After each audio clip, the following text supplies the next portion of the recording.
നിയമസഭാ തെരഞ്ഞെടുപ്പ് അടുത്തെത്തിയിരിക്കെ ഇത് മുന്നണികൾക്കും പാർട്ടികൾക്കും ഒരു ജാഥയുടെ കാലമാണ്. അങ്ങനെ വടക്കൻ മേഖലയിലും തെക്കൻ മേഖലയിലും മധ്യമേഖലയിലുമെല്ലാം ജാഥകൾ ഇങ്ങനെ ആരംഭിച്ചിരിക്കുന്നു. അതിൽ ഇന്ന് ഏറ്റവും പ്രധാനപ്പെട്ട ഒരു ജാഥ അല്ലെങ്കിൽ ഒരു പുതുയുഗ യാത്ര തുടങ്ങിയിരിക്കുന്നത് UDF ആണ്. അതായത് പിണറായി വിജയൻ 10 വർഷമായി നേതൃത്വം നൽകുന്ന ഒരു ജനദ്രോഹ സർക്കാരിനെതിരെ കേരളത്തിൻ്റെ വികാരം തൊട്ടുണർത്തിക്കൊണ്ട് നിയമസഭാ തെരഞ്ഞെടുപ്പിൽ UDFനെ അധികാരത്തിലെത്തിക്കാനുള്ള ഒരു ജനമുന്നേറ്റമായി മാറുന്ന പുതുയുഗ യാത്രയാണ് ഭാഷാ സംസ്കാരങ്ങളുടെ വൈവിധ്യഭൂമിയായ കാസർകോട്ടെ കുമ്പളയിൽ നിന്ന് പ്രയാണം തുടങ്ങിയിരിക്കുന്നത്. പ്രതിപക്ഷ നേതാവ് VD സതീശനാണ് നായകൻ. നമുക്കറിയാം, ആളൊഴിഞ്ഞ കസേരയെ നോക്കി പ്രസംഗിച്ചു കൊണ്ടിരിക്കുന്ന മലബാറിൻ്റെ മണ്ണിൽ ഏറ്റവും വേരോട്ടമുള്ള CPM എന്ന പാർട്ടിയുടെ നായകൻ ഗോവിന്ദൻ്റെ വാർത്തകൾ കഴിഞ്ഞ ദിവസങ്ങളിലെല്ലാം എല്ലാ മാധ്യമങ്ങളും കൊടുത്തതാണ്. അതേ വടക്കേ മലബാറിൽ തന്നെയാണ് ഇന്ന് UDF യാത്ര തുടങ്ങിയിരിക്കുന്നത്. അതിൽ വലിയ ജനസാഗരം തന്നെ സംഘടിപ്പിക്കാൻ കഴിഞ്ഞതിൽ വലിയ ചാരിതാർത്ഥ്യത്തോടെയാണ് UDF നേതൃത്വമുള്ളത്. സതീശൻ നയിക്കുന്ന യാത്ര AICCയുടെ സംഘടനാ general secretary KC Venugopal MP ആണ് ഉദ്ഘാടനം ചെയ്തത്.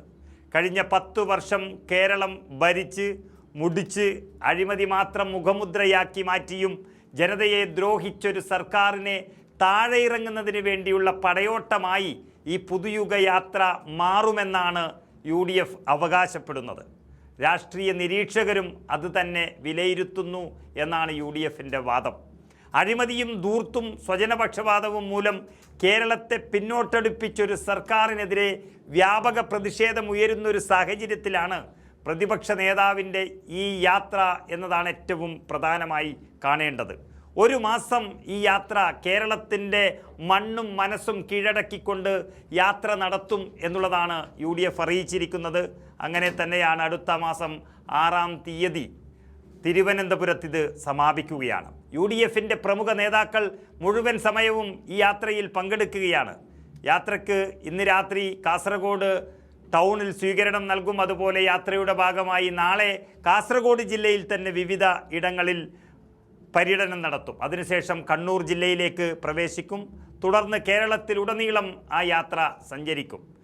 യാത്രയുടെ ഉദ്ഘാടന ചടങ്ങ് തന്നെ ഒരു ചരിത്ര മുന്നേറ്റമാക്കി മാറ്റാൻ UDF പ്രവർത്തകർക്കും നേതാക്കൾക്കും കഴിഞ്ഞതിലുള്ള ഏറ്റവും വലിയ സന്തോഷത്തോടെ തന്നെയാണ് മറ്റു ജില്ലകളിലേക്കും ഈ യാത്ര നീങ്ങുന്നത് എന്നുള്ളതാണ് ഇതിൻ്റെ പ്രത്യേകത.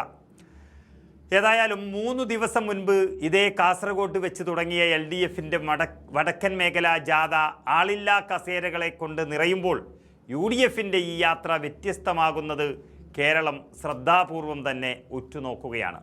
നമുക്കതിൻ്റെ ഉദ്ഘാടന ചടങ്ങുകൾ ഒന്ന് വീക്ഷിക്കാം. എന്ത് ചെയ്യണമെന്ന് ചോദിക്കുന്ന സേനാ മേധാവിയോട് നിങ്ങൾക്ക് ഇഷ്ടമുള്ളത് ചെയ്തോളാൻ ആരാ പറഞ്ഞത്? പ്രധാനമന്ത്രിയും പ്രതിരോധ മന്ത്രിയും. ചൈന വന്ന് ആക്രമിക്കാൻ വേണ്ടി അവൻ്റെ എല്ലാ ആയുധങ്ങളുമായി നിൽക്കുമ്പോൾ ഇന്ത്യൻ സൈന്യം തിരിച്ചടിക്കാൻ തയ്യാറാണ്, ഞങ്ങൾ നീങ്ങട്ടെ എന്ന് ചോദിച്ചതിനും മറുപടിയായിട്ട് 2 മണിക്കൂർ മറുപടിയില്ല. അവസാനം ഗത്യന്തരമില്ലാതെ വീണ്ടും കൊണ്ടുപോർ ചോദിച്ചപ്പോൾ നിങ്ങൾക്ക് ഇഷ്ടമുള്ളത് നിങ്ങൾ ചെയ്തോളാൻ പറയുന്ന അതാണ് 54 ഇഞ്ചുള്ള പ്രധാനമന്ത്രി. ഈ 54 ഇഞ്ച് പൊളിഞ്ഞ് പാളീസാവുന്ന കാഴ്ചയാണ് ഇപ്പം ഇന്ത്യ രാജ്യത്ത് ഇപ്പോൾ കണ്ടുകൊണ്ടിരിക്കുന്നത്. കേരളത്തിൽ തന്നത് ആമ ഗവേഷണ കേന്ദ്രം ബഡ്ജറ്റിൽ അറിയാമല്ലോ.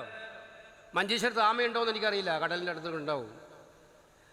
ആമ ഗവേഷണ കേന്ദ്രം ഒരു കാര്യത്തിൽ അവരാലോചിച്ചിട്ടുണ്ടോ എന്ന് എനിക്കറിയില്ല. കേരളത്തിലെ ഗവൺമെൻറ് ആവശ്യം വരുമ്പം തല പുറത്ത് കാണിക്കുകയും ആവശ്യമുള്ളപ്പോൾ തല ഉള്ളിലേക്ക് എടുക്കുകയും ചെയ്യുന്ന സ്വഭാവമാണല്ലോ ആമക്കുള്ളത്. അത് മനസ്സിലാക്കിയിട്ട് ഒരു പ്രതീകാത്മകമായിട്ട് കേരളത്തിന് വേണ്ടി കൊടുക്കാവുന്ന ഒന്നാണ് എന്ന് ചോദിച്ചവർ ചെയ്താണോ എന്ന് എനിക്കറിയില്ല. പക്ഷേ ഇതുപോലെ കേരളത്തെ അപമാനിച്ചൊരു ബഡ്ജറ്റ് ഉണ്ടായിട്ടുണ്ടോ? ഇതുപോലെ അപമാനിച്ച ബഡ്ജറ്റ് ഉണ്ടായിട്ടില്ല.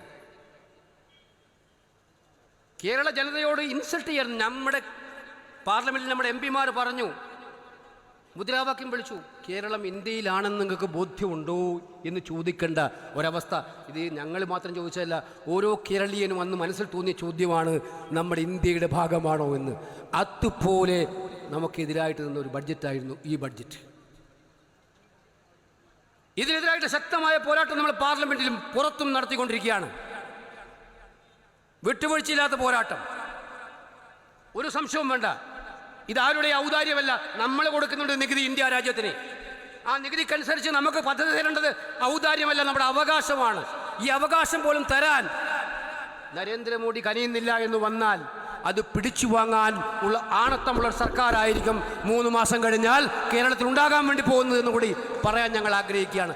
അതുകൊണ്ട് ഈ കേരളത്തോടുള്ള കേന്ദ്രത്തിൻ്റെ അവഗണനയ്ക്കെതിരായിട്ടുള്ള പോരാട്ടവും നമ്മൾ ശക്തിപ്പെടുത്തും.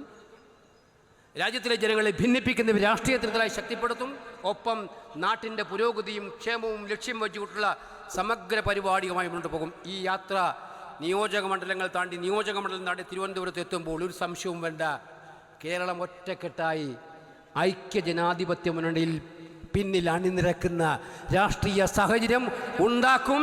പിന്നീട് പോകുന്നത് കേരളത്തിലെ സെക്രട്ടേറിയറ്റിലേക്ക് ഏപ്രിൽ മാസം കഴിഞ്ഞ് മെയ് മാസം UDFന്റെ മുഖ്യമന്ത്രി അധികാരമേറ്റെടുക്കുന്ന, മന്ത്രിമാർ അധികാരമേറ്റെടുക്കുന്ന കാര്യത്തിലേക്കായിരിക്കും.